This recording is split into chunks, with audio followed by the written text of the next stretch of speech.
Okay, here goes chapter 2 of this. You'll notice that one of the generators that got moved over here, we kind of decided it was going to be easier to get to our whiteboard if there's not so much stuff sitting in front of it. Now, here in the lab, we also have things that are by sections. This is the radio frequency section here. You'll see there's my amateur radio transceiver and a frequency generator, spectrum analyzer, scope, and that kind of thing. And the reason for that is because I have designed linear power amplifiers to take over the radio frequency function in the activation process in order to make the plasma transition.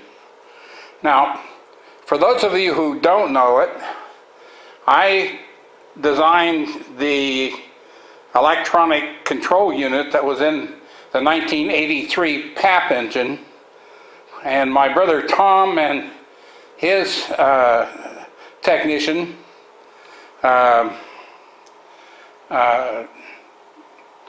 built it and programmed it and that kind of thing. But we knew well what the inside of the engine worked like. And unfortunately, Tom and his technician, who was also named Tom, are both dead. Anyhow, so that leaves just me. And for that particular instance, we just used a CV transceiver. Anyway, this of course is my computer. And you can see it also does a lot of programming stuff. And then over here we have old boards and new boards. Now what you're looking at, are kind of look like they're kind of weird, but that's a four-way 12-volt thing to test the plugs to see if it's actually switching properly. Then over here we have more stuff. This little space gets a little bit weird. Now, we used to have all three generators and both engines sitting here, but that's gotten away of our whiteboard really bad, so we couldn't actually say too much about what was in what we were putting on the whiteboard because we couldn't hardly reach it. And of course, with a broken back, I don't do well reaching across anyway. Now in here we have all kinds of other stuff. This is the mixer that you saw in the other video. We found some more switches, and then we have a hodgepodge of old heads that we've been looking at with different spark plugs to see if we got it well enough. And then here's one of the engines here, and the other engine's right there. Both of these engines are ready to go. The only thing we need to do is put on coils and electronics. And since we are designing new electronics, that's what the holdup is on that. This is where Terry does his soldering, or where whoever's going to do the soldering does their soldering. And this is a primary example of how you can take what was just a simple demonstration and turn it into a useful tool.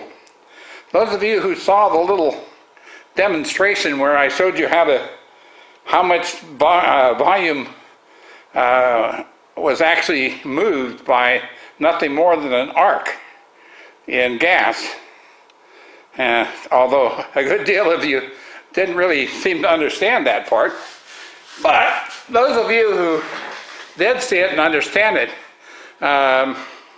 this test unit is made out of some of the clear plastic that we used for the Power Gen show, and yes, that engine could have run there.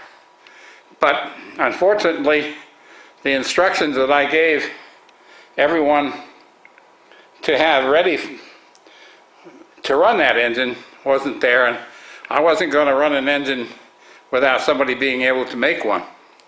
Anyhow, so this is a test chamber where we can test the arc And we can also test different coils and all kinds of things.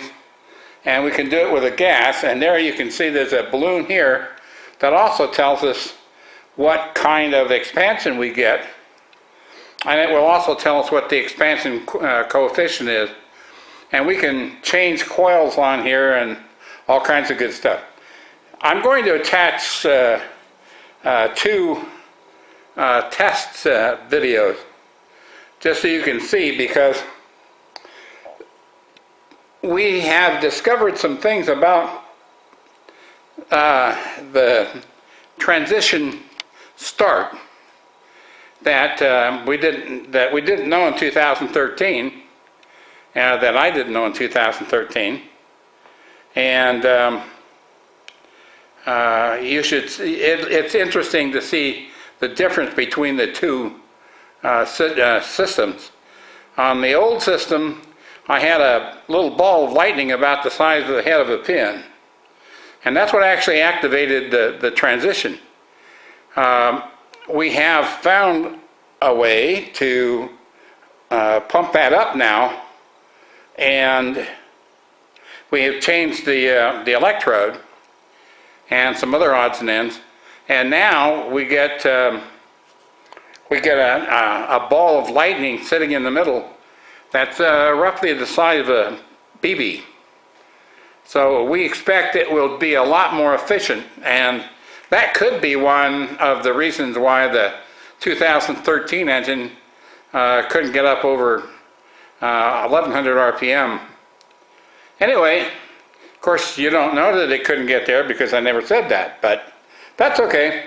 Now you do. Anyway, y'all have fun. We're floating along out here. We don't have any money, but we're doing what we can on no money. And of course, that doesn't mean you can't help if you don't want to, but oh well. You know, it's life. We're going to get this engine going here anyhow. It's just way overdue, and you know, besides that, once I got an engine running, I got a court to go back to, don't I?